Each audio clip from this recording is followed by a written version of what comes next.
तँ मासु चोर्ने कहाँ छ तेरो बाउ? तैँले मासु चोरेको? चोर्नु नचोरे चाहिँ अलिक सस्तो खालको कुखुरा चोर्नु पर्दैन? त्यति महँगो खसीको मासुको पैसा मैले कहाँबाट तिर्नु? स्यालले त आँखा छलेर कुखुरा चोर्छ, तँ मेरो आँखाको अगाडि मासु चोर्ने?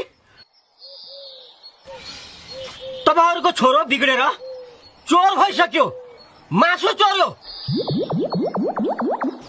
विचार पुगाउनुहोस् तपाईँहरू, भोलि पर्सि थानामा जानु नपरोस्।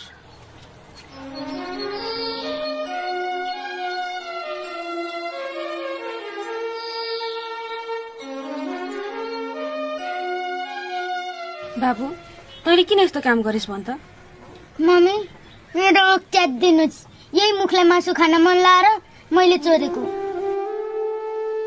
बाबा हजुरले मलाई मासु खुवाउन नसके पनि मैले हजुरलाई खुवाउने प्रयास गरेको थिएँ, तर म असफल भएँ बाबा, सरी।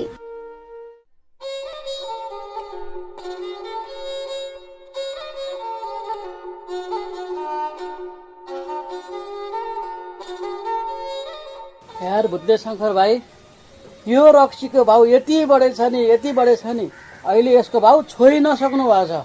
हो, तपाईँले ठिक कुरा गर्नुभयो नकुले भकुले दाइ।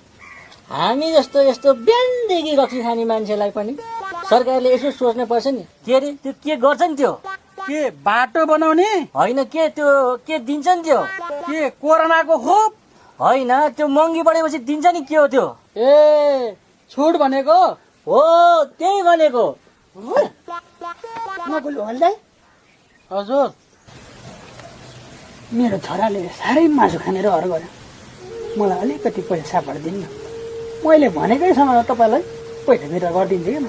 मान्छेलाई रक्सी खाने पैसा छैन, तँलाई मासु खाने रहर। रक्सी खान्छस् भने कति खान्छस्? म दिन्छु पैसा। ए मसँग मागेको त दिने भोतले, म उनीहरूले म दिन्छु। म 1 2 2000 को अब तपाईँ गाउँठाउँको मान्छे मिलाएर 1800 मा लैजानु न। ल ठिक छ, 1800 मात्रै होइन त?